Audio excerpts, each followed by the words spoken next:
Because if you can't pronounce it, that probably, most likely, means that it's a synthetic chemical from a laboratory and not an actual food. There are some exceptions, like if the plant's name is listed in Latin, you might not be able to pronounce that, but ask someone what it is, and if it's just the Latin name for alfalfa, then fine. But find out what it is. Chances are, if it is in that weird, hard to pronounce form, they're probably trying to hide something, either to make it look more impressive or because they don't want you to know what it is. So be suspicious if there are big 12-syllable words on your ingredients label.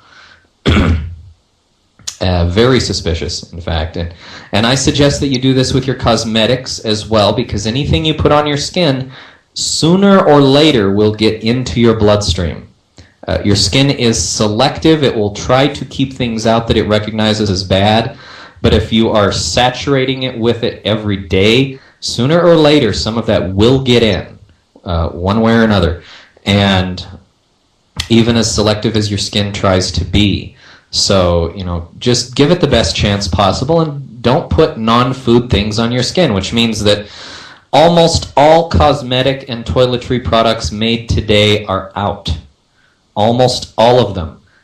Fortunately, for those of us who don't want to become hermits and live on mountaintops and little grass huts for the rest of our lives, there are products that are being made, and you can learn to make your own. It is not difficult. There are a lot of great books at the library about making your own cosmetics and toiletry products and personal hygiene products. And, I use an herbal tooth powder or an all-organic, all-natural, no synthetic, no toxin toothpaste.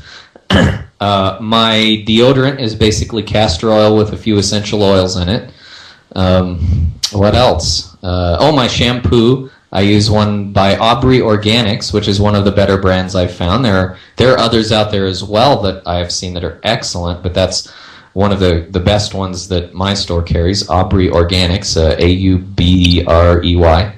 And they put no synthetic chemicals in their products, period. None. It is entirely natural. It's not mostly natural. It's not 99% all natural. It is natural, period. And that's why I buy it. And I don't want to get something that has a cocktail of synthetic chemicals in it that will make my hair fall out, give me cancer, give me Alzheimer's, and make me grow a second nose, and then put a mixture of botanical extracts in there for so that they can make a nice, pretty herbal label. I don't go for that kind of thing.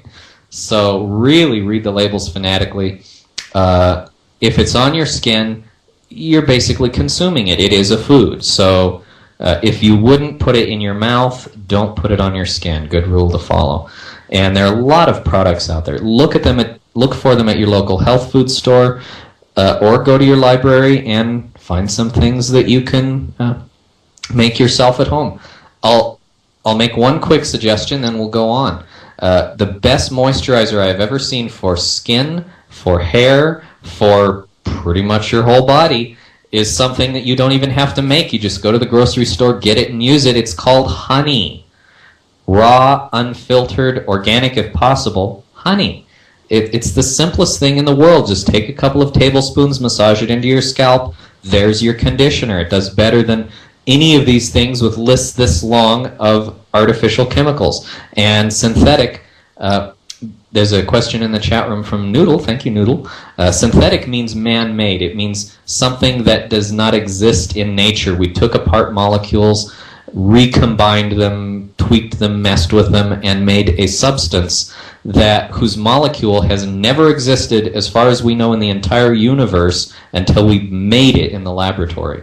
That's what synthetic means. And all chemical pesticides, insecticides, herbicides, pharmaceutical drugs, and most products that we use today, all food preservatives that you commonly see, that they don't have to be synthetic, but almost all the ones that you usually see are synthetic.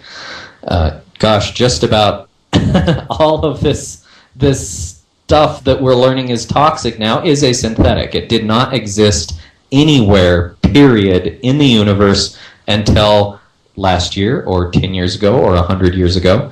And by the way, pharmaceutical drugs, they got the idea for most of them from chemicals in herbs, medicinal herbs. That's where most of these came from. Unfortunately, they don't extract them